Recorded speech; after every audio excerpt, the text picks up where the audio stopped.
We're going to talk about the presentation and how it's changed from Madden 15 to Madden 16. If you're like us, presentation is everything. It makes the game something really small can make the game great, including Le'Veon Bell's sleeve in the game. As I saw one of the pictures, it wasn't included. Moving along, there's going to be some new on-the-field cameras. These you actually see when you watch football, they're in the broadcast. Apparently, they're going to show specific things such as big-time plays, touchdowns, sacks, just parts of the games you wouldn't see. These are going to be there to capture different moments. I'm excited to see how this is going to be integrated into the current model, like how many scenes it's going to be in, how often is it shown, but it definitely has potential. In last year's edition, there was some on-the-field graphics, such as this one, Joe Flacco. There was some typically for the starting quarterback when you started the game. There was a lot of cutaway scenes where they showed their statistics. Here they said they're adding the Wirecam. They're going to be shown in parts throughout the game, such as right before a QB gets hit, and it's going to be shown whenever they feel stat relays are necessary. From this one image, it definitely looks like a great feature.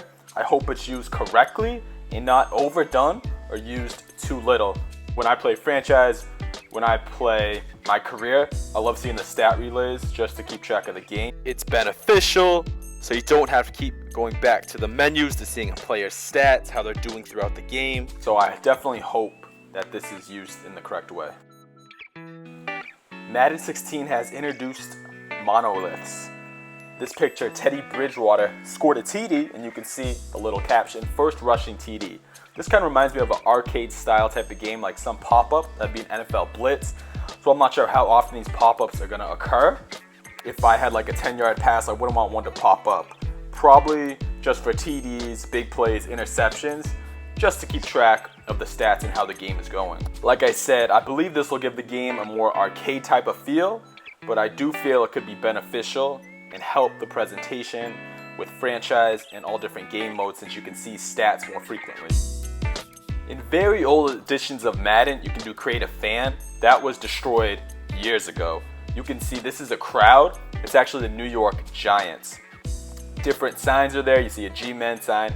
They've definitely done work with the crowd, and you can see they're all dressed in different apparel. A lot of them wearing white to support the team. One thing I'd love to see though, if it's a poor team such as Jacksonville and it's week 13 or 14, they're at home, their stadium's not going to be packed. I'd love to see an empty stadium with not many fans. That'd be realistic. NFL 2K5 did have something similar where they show cutaways where there'd be only a few fans, and that was a great aspect of the game.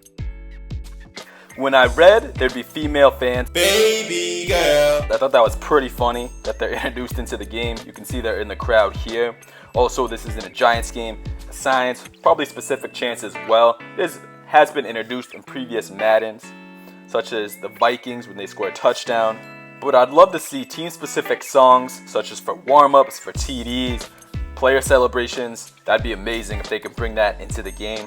Overall, I'm glad they've improved this aspect. It should make the game a lot more realistic and fun to play when you see the crowd is directly influenced by how the game is going. If it's a blowout, there's not many fans, or if the game's at high scoring, hopefully it's more intense. Past years, they would have the film crew and they would just look like little Minecraft dudes. They would just be blocks with the blue shirt and that'd be the cameraman. Now you can see here NFL Films, so it's all branded with NFL shop apparel, jackets, sleeves. Last year, one improvement was the Breast Cancer Awareness Month. Everyone's wearing pink, so they have started doing it, but this is definitely huge too. Just gives the game a realistic feel.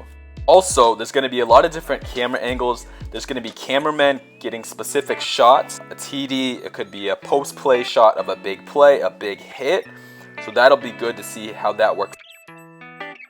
One thing they've added for Madden 16 is called drive starters. This takes place on the change of possession, such as a punt or when your team has a new drive. Supposedly going to give a new storytelling piece to the game, and they added over 200 different story types. So this should improve the commentary and keep it less dry and stagnant. I've seen a lot of people complain about the commentary and how it's not good in Madden. It's not too big of a deal, honestly. You can just turn it off and listen to something else while you're playing. The broadcast doesn't have to be great. The play-by-play is alright year to year. I mean, it does get kind of boring. I'm more about the presentation, how the game looks, how the game plays. This concludes our video on the Madden 16 presentation updates. If you enjoyed the video, please give it a thumbs up. There's going to be a link in the description of our Madden 16 playlist. It goes over the ratings, goes over the gameplay, goes over what we're seeing. Also, if you haven't done it yet, just subscribe. We're going to keep you updated with Madden 16 news and also gameplay when it drops. Thank you for watching, and we're out.